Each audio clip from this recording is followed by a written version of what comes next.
Bismillahirrahmanirrahim.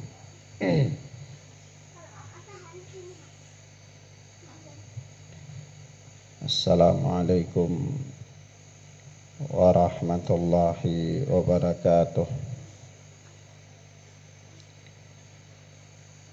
Walhamdulillahi hamdan katsiran thayyiban mubarakan fih kama yuhibbu rabbuna wa yarda. Asyhadu an la ilaha illallah wahdahu la syarika lah wa asyhadu anna Muhammadan abduhu wa rasuluh sallallahu alaihi wa ala alihi wa ashabihi wa man sara ala nahjihi ila yaumil qiyamah. Amma ba'd. Ikhwanna fiddin, a'azzani Allah wa iyyakum. Kita lanjutkan pelajaran kita dengan kitab Masailul Jahiliyah.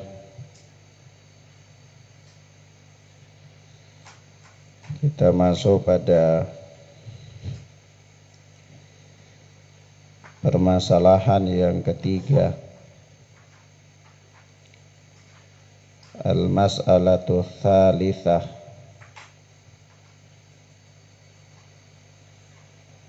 Berkata Asy-Syaikh Al-Mujaddid Muhammad bin Abdul Wahhab rahimana wa rahimahullah, i'tibaruhum anna mukhalafata waliyil amri wa adamal inqiyadi lahu fadilatun wa sam'a wa ta'ata lahu dhullun wa mahanah.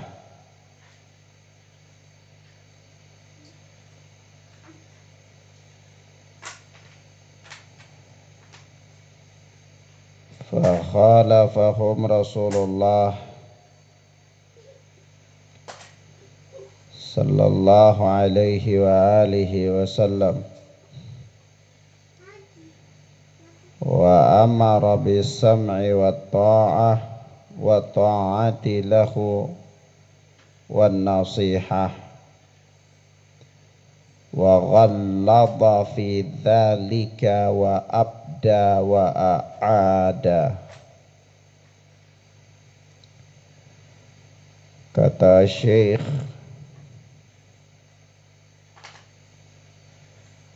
i'tibaruhum anna mukhalafata waliyil amri wa adamal inqiyadi lahu fadilah. Orang-orang jahiliyah itu mempunyai tradisi bahwa menyelisihi dan tidak patuh kepada penguasa dianggap sebagai suatu keutamaan. yakni orang-orang jahiliyah menganggap menyelisihi penguasa dan tidak taat kepada mereka adalah merupakan keutamaan. Itu anggapan mereka di dalam tradisi mereka. Jadi kalau ada orang yang berontak kepada penguasa, ada orang yang menyelisihi penguasa, bagi mereka, wah itu bagus. Itu gerakan revolusi, ya, pembaharuan katanya. Dan bangga, mereka bangga dengan itu. Ini prinsip mereka. Sehingga wasam'a wa ta'ata lahu dullun wa mahanah. Sehingga sikap mendengar dan menaati penguasa adalah merupakan kehinaan dan kerendahan. Kalau ada orang-orang yang menaati penguasa dianggap ya hina ini orang-orang. Kalau ada orang-orang yang taat kepada penguasa maka dianggap oh ini orang-orang dungu gitu. Terus yang bagusnya yang bagaimana? Yang bagus itu kalau menyelisih penguasa. Yang bagus itu kalau tidak taat kepada penguasa. Begitu. Itulah peradaban orang-orang jahiliyah. Pertanyaannya, apakah sikap yang demikian itu sejalan dengan syariat yang dibawa oleh Nabi sallallahu alaihi wasallam? Ternyata tidak. Kalau kita melihat nas-nas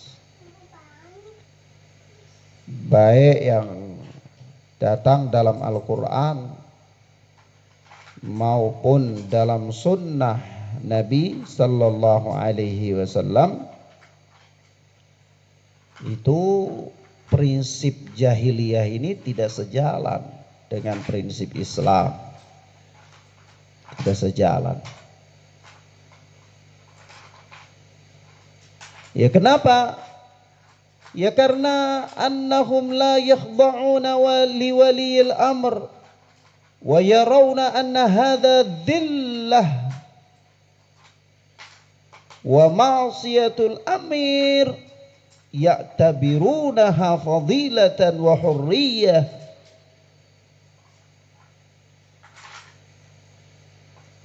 Karena mereka itu berpandangan bahwa tidak tunduk kepada ulil amri dan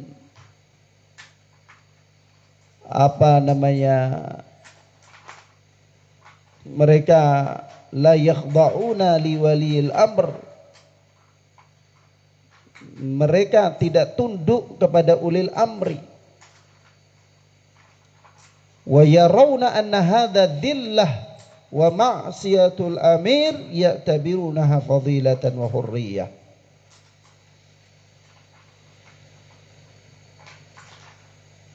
Dan mereka memandang bahwa tunduk kepada waliul amr atau ulil amri adalah merupakan kemaksiatan dan kehinaan.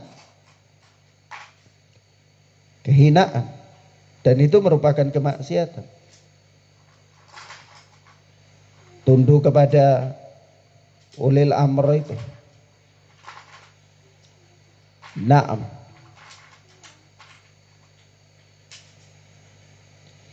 Sehingga konsekuensinya memaksiati ulil amri itu adalah merupakan suatu keutamaan dan suatu kebebasan.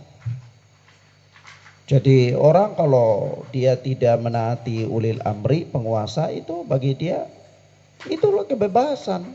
Kebebasan berpendapat, kebebasan menyampaikan aspirasi dan seterusnya. Ya. Dan menyelisihi mereka juga adalah merupakan suatu keutamaan. Sah-sah saja. Itu pandangan orang-orang jahiliyah. Nah, tentu pandangan yang demikian ini berbeda dengan pandangan syariat. Kenapa berbeda? Karena nas-nas menunjukkan kepada kita akan perbedaannya.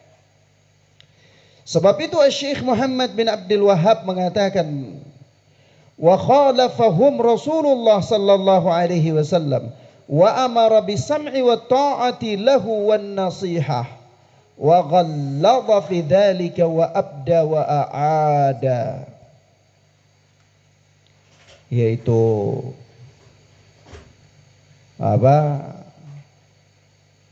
maka Rasulullah sallallahu alaihi wasallam menyelisihi mereka, serta beliau memerintahkan untuk dengar dan taat kepada ulil amri,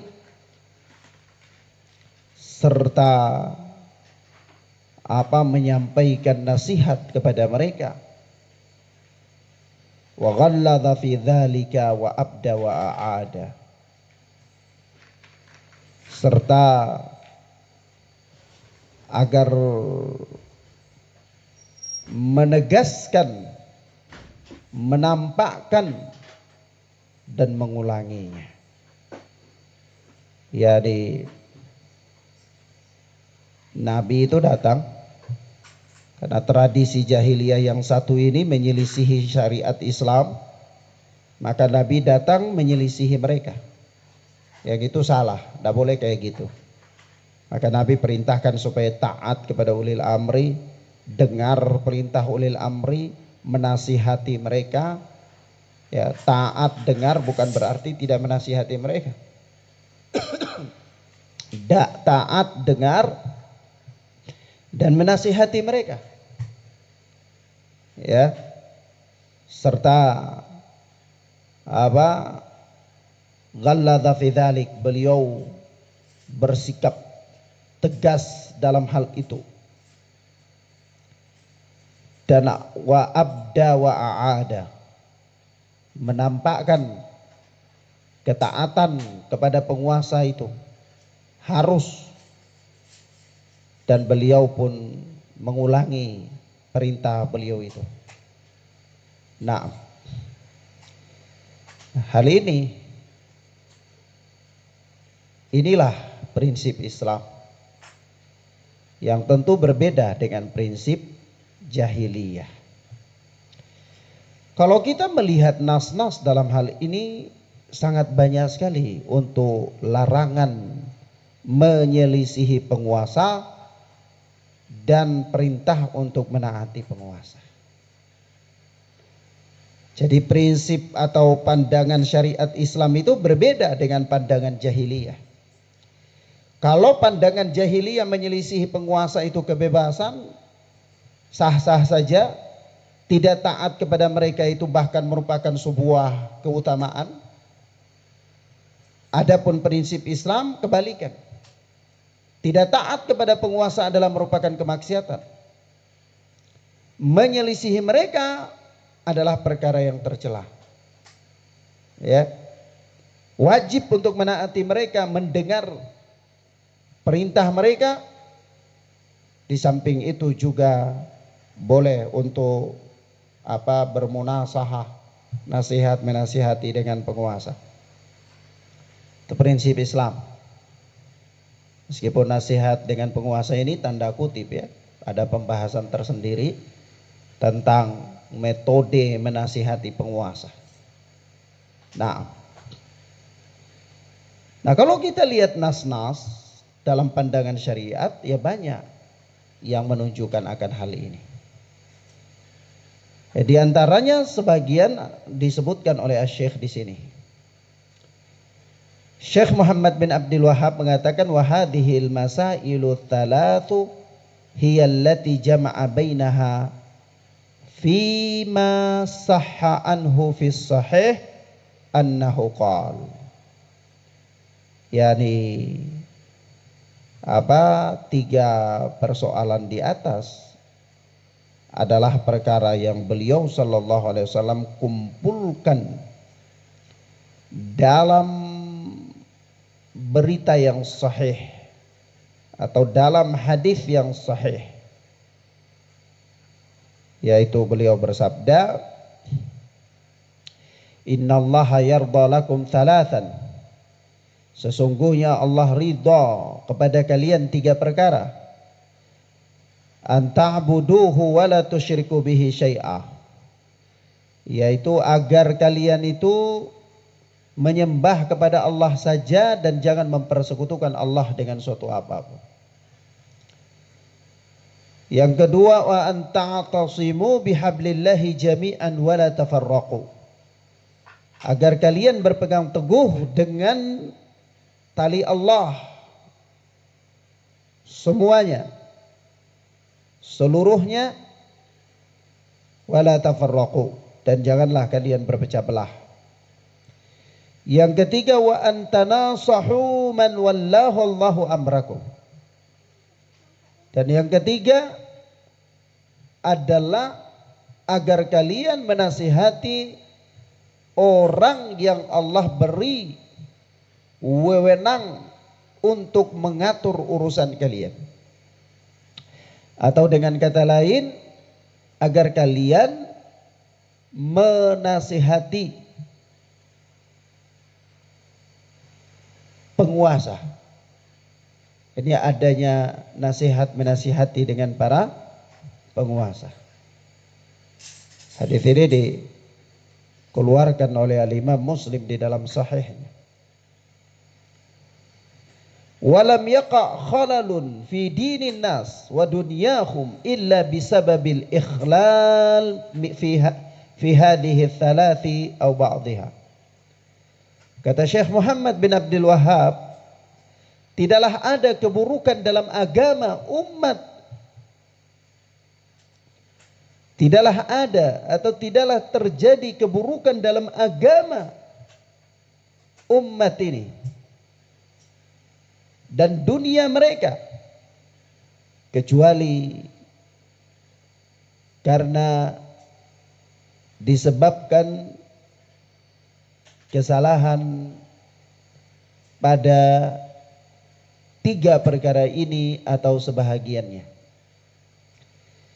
Jadi kerusakan umat ini tidak terjadi, melainkan sebab-sebab terbesarnya adalah karena tidak tegaknya tiga perkara ini atau sebahagian. Jadi umat ini kalau mempersekutukan Allah dan tidak beribadah kepada Allah saja, ini salah satu sebab kehancuran umat. Atau umat ini mereka bercerai-berai juga dalam merupakan satu sebab kehancuran umat. Atau umat ini tidak saling menasihati dengan para penguasa, maka ini juga salah satu sebab kehancuran umat. Salah satu sebab ini ada pada umat, itulah merupakan sebab kebinasaannya umat. Dalam urusan apa? Urusan agama dan dunia mereka. Bukan hanya agama saja, tapi juga dunia mereka. Ya, kalau tidak taat kepada penguasa, ya bukan hanya agama yang hancur, tapi dunia juga hancur. Bisa ada penyiksaan, pembunuhan dan seterusnya karena penguasa punya kekuasaan. Ya. Nah. Sebab itu Allah Subhanahu wa taala berfirman, ya ayyuhalladzina amanu atii'ullaha wa atii'ur rasula wa ulil amri minkum. Hai orang-orang yang beriman, taatlah kalian kepada Allah dan taatlah kalian kepada Rasul, wa ulil amri minkum, dan kepada waliul amr kalian, kepada ulil amri kalian, pemimpin kalian. Nah, maka Ikhwanna fid din, azani Allah wa iyyakum. Di permasalahan yang ketiga daripada masailul jahiliyah ini, kita dapat memahami bahwa Asy-Syaikh menerangkan kepada kita salah satu prinsip dari prinsip orang-orang jahiliyah, di mana prinsip mereka ini adalah merupakan sumber kerusakan agama dan dunia. Sumber kerusakan agama dan dunia. Dan mereka berbangga dengannya. Mereka berbangga dengannya. Yaitu apa? Tidak menaati penguasa. Dan menganggap keutamaan kalau menyelisihi penguasa. Serta merasa tercela kalau menaati penguasa. Nah, itulah sikap mereka. Nah, sikap inilah yang kemudian membuat atau menjadi sebab kehancurannya umat, baik pada agama mereka maupun dunia mereka. Nah, dan kita telah melihat terjadi kerusakan-kerusakan yang luar biasa dalam hal ini. Kita lihat ketika tidak ada ketaatan kepada penguasa, maka terjadinya pemberontakan-pemberontakan. Maka adanya pertumpahan darah di mana-mana. Darah kaum muslimin ditumpahkan. Sampai pertama kali sekali terjadinya di dalam sejarah Islam pemberontakan yang pertama di dalam sejarah Islam adalah pemberontakan yang dilakukan oleh kaum Khawarij kepada Amirul Mukminin Utsman bin Affan radhiyallahu taala anhu. Yaitu ketika di akhir masa pemerintahan Utsman bin Affan, seorang tokoh Yahudi yang bernama Abdullah bin Sabah al-Himyari datang ke kota Madinah. Yahudi Yaman datang ke kota Madinah, memprovokasi kaum muslimin dengan membawa suatu tipu daya, yaitu tentang penegakan keadilan. Mereka mengatakan Utsman bin Affan ini tidak adil. Utsman bin Affan radhiyallahu taala anhu melakukan nepotisme di dalam pemerintahannya. Hanya kerabat-kerabatnya saja yang dijadikan pejabat-pejabat, gubernur-gubernur, dan seterusnya. Lalu dia melakukan konsolidasi massa, rapat diam-diam, membentuk kekuatan diam-diam, memprovokasi kaum muslimin yang masih lemah imannya untuk melakukan pemberontakan kepada penguasa dengan nama melakukan revolusi. Pergantian pemimpin, gak bisa kayak gini. Ya, ini pemimpin gak benar. Kita harus lakukan revolusi. Maka dia berhasil menetapkan kota Mesir sebagai kota yang di situ dia memobilisasi massa.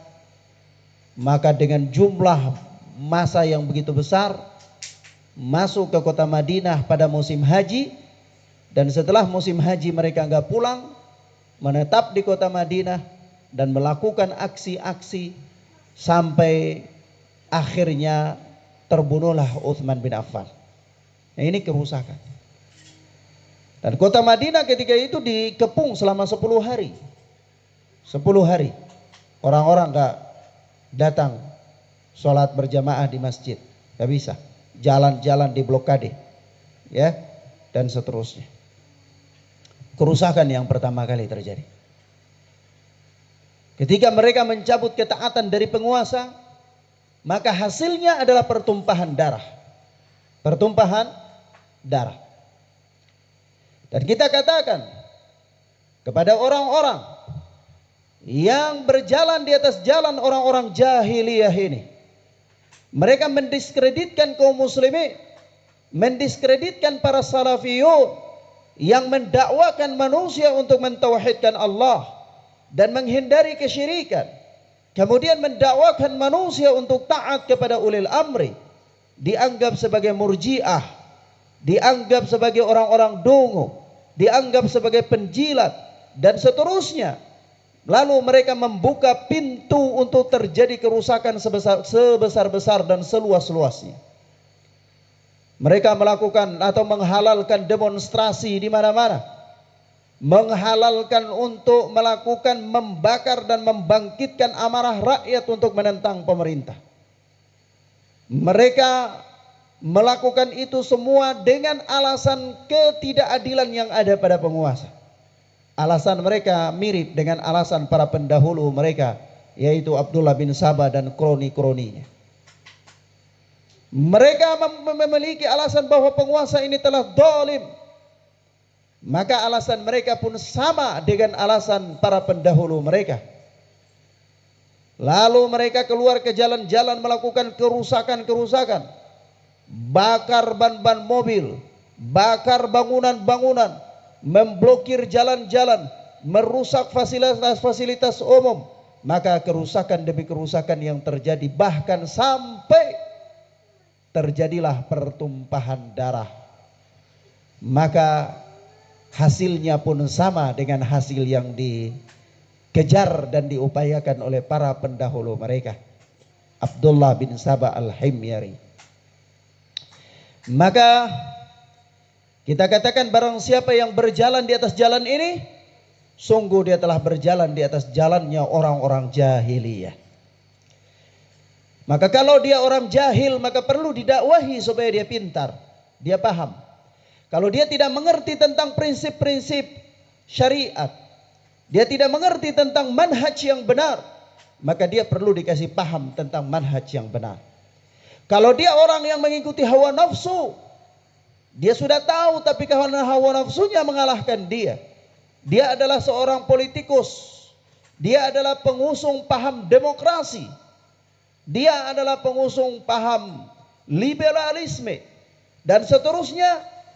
Maka orang ini perlu didakwai dan dinasihati untuk bertaubat kepada Allah Azza wa Jalla, supaya kembali kepada jalan yang lurus, kembali kepada Al-Quran dan Sunnah dengan pemahaman salafuna as-salih. Maka kalau begitu ditanyakan, mungkin bisa antum bertanya, kalau begitu manhaj yang benar, manhaj ahlu sunnati wal jamaah dalam menghadapi penguasa, bagaimana? Maka kita katakan ahlu sunnati wal jamaah mempunyai prinsip untuk taat dan dengar kepada penguasa, meskipun penguasa itu zalim atau tidak adil. Ya, nah, tetapi apakah ketaatan kepada penguasa itu mutlak? Maka kita katakan ketaatan kepada penguasa tidak mutlak. Ketaatan kepada penguasa tidak mutlak. Maka ketaatan kepada penguasa hanya dibatasi apabila perintah penguasa itu bukan dalam rangka bermaksiat kepada Allah dan Rasulnya. Kalau dalam rangka kemaksiatan, maka tidak ada ketaatan di situ. Ya. Tetapi tidak ada ketaatan bukan berarti bolehnya memberontak kepada penguasa. Ini dua hal yang berbeda. Dua hal yang berbeda. Nah, Rasulullah sallallahu alaihi wasallam mengatakan la ta'ata li makhluqin fi ma'siyatil khaliq. Tidak ada ketaatan kepada makhluk dalam rangka bermaksiat kepada Al-Khaliq, kepada Allah Azza wa Jalla. Rasulullah pun mengatakan innamat ta'atu fil ma'ruf. Sesungguhnya ketaatan itu hanya ada dalam perkara-perkara yang ma'ruf. Hanya ada dalam perkara yang ma'ruf. Maka para ulama mengatakan kepada kita sebagaimana Syekh Shalih Fauzan hafizana wa hafizahullah. Beliau mengatakan fatajibu ta'atu waliyil amri fi ghairi ma'siyatillah. Fa idza amara bi ma'siyatin fala yuta', lakin la yukhalifu fi baqiyatil umur. La yuta'u fi hadhihi al-mas'alati khassatan allati fiha ma'siyatun. Amma baqiyatul umur fala tuntaqadu bai'atuhu bisababi dzalik. Kata Syekh Shalih Fauzan, maka wajib menaati ulil amri dalam perkara yang bukan bermaksiat kepada Allah. Adapun ketika penguasa memerintahkan untuk bermaksiat kepada Allah, fala yuta', maka tidak boleh ditaati. Tetapi la yukhalifu fi baqiyatil umur, penguasa tidak boleh diselisihi dalam urusan-urusan lain yang di situ tidak ada kemaksiatan kepada Allah. Jadi misalnya begini, misalnya ada 5 perintah, salah satu perintahnya itu mengandung kemaksiatan kepada Allah, sementara 4-nya tidak, maka pada perintah yang ada kemaksiatan kepada Allah ini tidak boleh ditaati. Adapun yang 4-nya tetap wajib ditaati, begitu. Ya, bukan berarti karena dia memerintahkan untuk bermaksiat itu satu, lalu seluruhnya gugur, ketaatan kepadanya itu gugur sama sekali. Itu tidak benar. Ya, itu tidak benar. Maka kita katakan tetap dia ditaati dalam perkara-perkara yang ma'ruf. Kalau dia memerintahkan kepada kemaksiatan maka tidak boleh ditaati. Tetapi yang lainnya nggak boleh diselisihi. Ya. Nah. Kemudian Asy-Syaikh berkata kepada kita, tidak boleh mencabut ketaatan atau membatalkan ketaatan dengan sebab karena penguasa itu, ulil amri itu dia memerintahkan kepada maksiat. Misalnya dia berbuat maksiat atau dia memerintahkan kepada maksiat pada 1 poin atau 2 poin atau 2 peraturan, maka kemudian dengan sebab itu kita menjadikan itu sebagai dasar untuk mencabut ketaatan secara mutlak daripadanya, sehingga dia tidak boleh sama sekali ditaati. Itu keliru. Yang demikian apa? Keliru. Tidak benar. Ahlus Sunnati wal Jamaah mempunyai pendapat bahwa dengar dan taat kepada ulil amri selama dia itu masih muslim dan dia memerintahkan kepada yang ma'ruf. Dia tidak ditaati hanya dalam perkara-perkara yang dia memerintahkan kepada kemaksiatan kepada Allah Azza wa Jalla. Nah, kemudian kalau ditanyakan apakah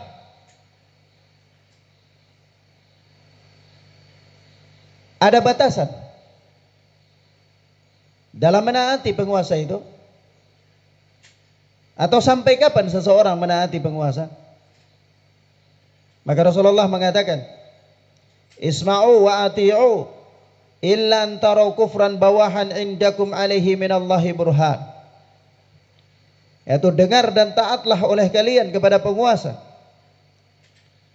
kecuali apabila kalian melihat kekufuran yang nyata pada penguasa itu, kalian menyaksikan kekafiran yang nyata, yang terang, selama kalian memiliki dalil dari Allah atas perkara tersebut. Jadi batasan mendengar dan menaati penguasa itu selama dia muslim. Selama dia muslim. Tetapi ketika dia telah melakukan kekufuran yang nyata, yang ada bukti di sisi Allah bisa dipertanggungjawabkan, artinya secara dalil-dalil dari Al-Quran maupun Sunnah, maka itulah batasan ketaatan kepadanya. Ya, nah, bahkan dia wajib untuk diganti dengan yang lain. Nah, tetapi ini semua masih perlu pembahasan yang luas, ya. Kenapa? Karena harus mempertimbangkan atau memperhitungkan kemaslahatan dan kemudaratan. Artinya kalau sampai penguasa itu pada batasan kekafiran yang nyata, lalu kita mau mengganti dia, itu menyebabkan terjadi pertumpahan darah, risiko-risikonya besar, kita tidak mampu untuk menanggungnya, dan bahkan mungkin kaum muslimin akan dibantai secara besar-besaran karena penguasa itu mempunyai kekuasaan, kekuatan dan seterusnya, maka tidak boleh. Tidak boleh. Dalam hal ini kita dianggap lemah. Karena lemah, maka beramallah mengingkari kemungkaran sebagaimana seorang muslim mengingkari kemungkaran dalam keadaan lemah. Ya, jika tidak bisa dengan tangan, Dengan lisan, jika tidak bisa maka dengan hati. Ya. Nah, wallahu taala a'lam bissawab. Memang ada hadis yang mengatakan bahwasanya ati' wa in akhadha malaka wa daraba zahrak. Engkau harus tetap dengar dan taat walaupun penguasa itu merampas hartamu dan memukul punggungmu. Ya. Hadis ini diriwayatkan oleh Imam Muslim rahimahullah. Tapi hadis dengan lafaz seperti ini, ana secara pribadi meyakini hadis ini, lafaz ini dhaif. Dan ini dhaif. Ya. Artinya kalau seseorang dia tidak rela hartanya diberikan kepada penguasa, dia mempertahankan hartanya lalu dia dibunuh sama penguasa dan dia sanggup untuk menerima itu, ya tidak ada masalah. Ya. Selama bukan berarti dia memberontak untuk melawan penguasa. Nah, misalnya hartanya mau dirampas, lalu dia tidak mau, ya, resikonya adalah dia dibunuh oleh penguasa dan dia sanggup untuk menerima resiko itu untuk membela hartanya, sebagaimana kondisinya, ya, maka itulah kesanggupan dia. Walaupun sebagian orang mengatakan itu tidak benar, karena mereka berdalil dengan hadis ini, yaitu ati wasma, dengar, taat dan dengarlah. Naam, wa in akhadha malak wa daraba dhahrak. Atau kama qala sallallahu alaihi wasallam. Meskipun dia mengambil hartamu dan memukul punggung. Tapi ana katakan hadis dengan lafaz ini dhaif, ana yakini dhaif. Meskipun hadis ini diriwayatkan oleh Imam Muslim, tetapi ini adalah termasuk hadis dhaif yang ada di dalam riwayat Muslim. Kalau dikatakan siapa yang mendhaifkannya, Ustaz? Antum bukan seorang ulama. Ana katakan iya, bukan ana yang mendhaifkannya. Yang mendhaifkannya adalah sekelas Al-Imam Ad-Daraqutni. Ya, Al-Imam Daraqutni seorang alim, ya, alim dalam ilmu ilalul hadis, cacat hadis. Ya. Nah. Dan ini kedhaifan hadis ini ana sudah pernah menyinggungnya ketika ana mengajarkan kitab Al-Mu'taqadus Shahih, dan juga ana mengajar kitab Syarh Sunnah Al-Barbahari. Naam. Wallahu taala a'lam bissawab. Nah, kemudian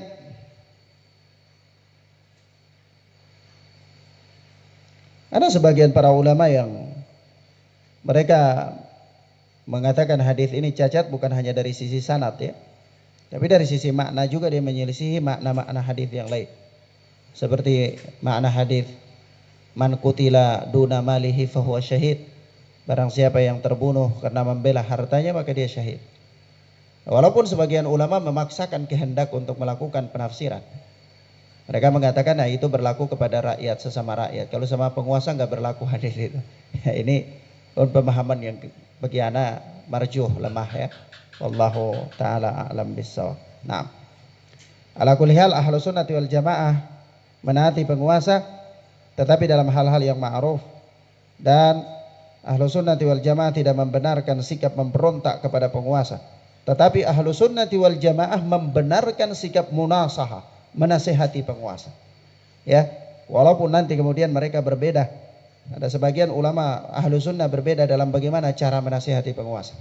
Ada yang mengatakan harus sembunyi-sembunyi, ya, tidak boleh di depan publik dan seterusnya. Tapi ada sebagian ulama yang mengatakan tidak ada masalah di depan publik selama bukan dalam rangka memprovokasi rakyat untuk memberontak, ya. Nah, dikatakan dari mana antum bisa menyebutkan itu, ya Ustaz? Apa dalil-dalilnya atau apa siapa pendahulu antum dalam hal ini? Maka kita katakan, ana katakan, kalau kita belajar sejarah Islam, ya kita dapati banyak, ya, kisah-kisah para salaf yang mereka seperti itu, ya. Nah, dan juga ya kita dapati bahwa banyak, ya, di antara para ulama, ya, mereka menganggap hadis barang siapa yang menasihati penguasa secara dia hendak menasihati penguasa maka dia lakukan secara sembunyi-sembunyi. Kalau dinasihatnya diterima, ya dia sudah menunaikan kewajibannya. Kalau nasihatnya tidak diterima pun, ya dia sudah terbebas dari Atau sebagaimana hadisnya ya. Anda lupa maknanya. Tapi dalam pandangan anak, yang anak yakini hadis ini pun diperbincangkan oleh sebagian para ulama. Meskipun Al-Alama Albani rahimahullah menyatakan hadis ini sahih. Ya, ada yang di sebagian beliau mengatakan hasan. Ya, dan para ulama banyak yang berhujjah dengan hadis ini. Tapi Syekh Muqbil bin Hadi rahmatullah alaih sendiri mentaifkan hadis ini ya. Nah, dan bukan hanya Syekh Muqbil yang mentaifkan hadis ini, banyak ulama lainnya yang mentaifkan hadis ini. Ala kulli hal sahih dan tashih dan tad'ifnya hadis ini, sahih dan hadis dhaifnya hadis ini masuk dalam ruang lingkup ijtihadiyah. Ya. Ruang lingkup ijtihadiyah. Sebab itu ya tentu seorang dia beramal dengan ilmu yang dia yakini. Ya. Naam. Dia beramal dengan ilmu yang dia yakini. Tetapi ala kulli hal, bagaimanapun caranya, ulama ahlu sunnah sepakat bahwa memberontak kepada penguasa adalah menyelisihi syariat. Ya. Memberontak itu bisa terjadi secara lisan, bisa terjadi secara tindakan, perbuatan tangan, bisa perbuatan lisan. Ya, seperti perbuatan tangan ya bisa keluar berperang, mengangkat senjata melawan penguasa dan seterusnya. Ini tidak boleh. Ya, secara lisan ya memprovokasi rakyat untuk memberontak kepada penguasa. Nah, itu juga tercela. Tapi kalau menasihati ya secara umum, ya sebagaimana datang dalam hadis-hadis Rasulullah berdoa, ya Allah, barang siapa yang dia menjadi pemimpin mengurus urusan umat lalu dia mempersulit mereka, maka persulitlah dia ya Allah. Ini juga termasuk doa keburukan kepada penguasa yang mempersulit umat. Ya, boleh saja, selama bukan memprovokasi untuk melakukan pemberontakan. Atau menasihati penguasa tentang kebijakan-kebijakannya yang keliru, ya boleh sih, tidak ada masalah. Ya, nah, tapi harus jauh dari sikap memprovokasi, ya, memprovokasi untuk memberontak. Karena memprovokasi rakyat untuk memberontak baik dengan tangan maupun lisan adalah menyelisihi manhaj ahlus sunnati wal jamaah.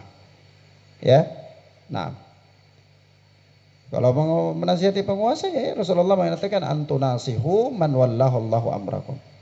Hendaklah kalian itu ya menasihati orang yang Allah amanahkan kepada dia untuk mengurus urusan kalian. Ini pemimpin. Ya, perkara yang ridhoi oleh Allah Azza wa Jalla. Dan juga Rasulullah mengatakan ad-dinun nasihah, agama itu adalah nasihat, ya. Dan seterusnya. Wallahu ta'ala a'lam bis-shawab ya ikhwan.